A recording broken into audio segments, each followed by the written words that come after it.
Hello दोस्तों, कैसे हैं आप सब। उम्मीद करता हूँ आप सब अच्छे होंगे, स्वस्थ होंगे, मस्त होंगे। कहानी की दुनिया मोरल स्टोरी में आप सबका बहुत बहुत स्वागत है। आइए सुनते हैं दोस्तों आज की एक कहानी। शहर का नाम सुषमापुरी था। वह बहुत ही सुंदर नगर था। नगर में चारों तरफ हरियाली थी। वहाँ के राजा का नाम सुद्रक था। सुद्रक की पूरी जनता धार्मिक विचारों की थी।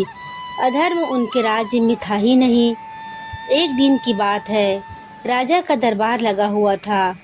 तभी एक व्यक्ति दरबार में आया। व्यक्ति का नाम बीरवर था।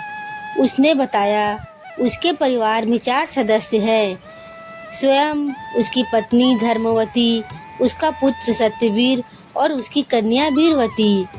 बीरवर ने शिष्टाचार पूर्वक राजा का अभिवादन किया और फिर नौकरी की प्रार्थना करने लगा। बीरवर से राजा प्रभावित हुए और उनसे पूछा, आप क्या काम कर सकते हो।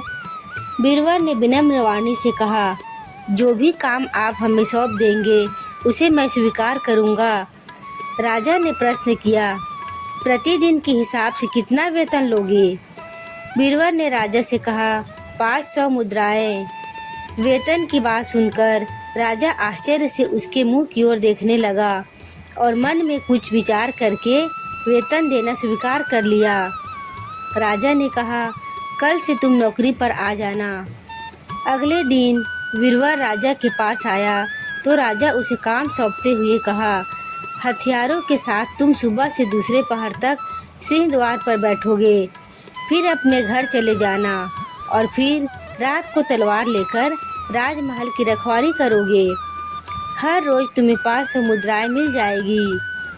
एक दिन रात को जब बीरवर पहरा दे रहा था, तब राजा ने एक स्त्री के रोने की आवाज़ सुनी जो बहुत दूर से आ रही थी। उस आवाज़ को सुनकर राजा ने बीरवर से कहा, जाकर पता करो कौन है वह जो रो रही है और क्यों रो रही है। जिधर से रोने की आवाज़ आ रही थी, बीरवर उस तरफ चल पड़ा।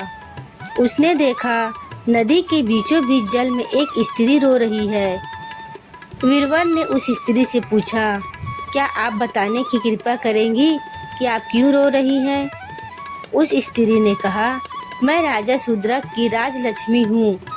सुद्रक बड़ा धार्मिक शासक है। मैं इसलिए रो रही हूँ कि आज से तीसरे दिन सुद्रक की मृत्यु निश्चित है। उसकी मृत्यु के बाद मुझे ऐसा शासक नहीं मिलेगा। ऐसा सुनकर बीरवर चौंक गया और विनम्र स्वर में बोला, हे देवी, इसका कोई उपाय नहीं हो सकता क्या। स्त्री ने कहा, उपाय तो हो सकता है पर वह बहुत कठिन है।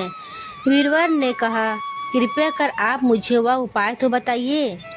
स्त्री ने कहा, अगर तुम अपने पुत्र की बलि चंडिका देवी को चढ़ा दो तो राजा की मृत्यु टल जाएगी और वह 100 वर्ष तक जीता रहेगा। बीरवर बहुत प्रसन्न होकर कहा, देवी आपका बहुत बहुत शुक्रिया। बीरवर अपने बेटे को घर से लिया और देवी माँ के मंदिर में अपने बेटे की बलि लेने ही वाला था कि देवी माँ प्रकट हो गई और बीरवर का हाथ पकड़कर उसे रोक लिया। देवी माँ बोली, तुम लोग इतने अनभक्त कैसे हो सकते हो। अपने ही पुत्र को मारने जा रहे हो। हमें सिर्फ मनुष्य का प्यार चाहिए, न कि बलि। और राजा को 100 वर्ष का जीवन दान देकर चली गई। बीरबल देवी माँ को प्रणाम कर पुत्र के साथ घर लौट गया।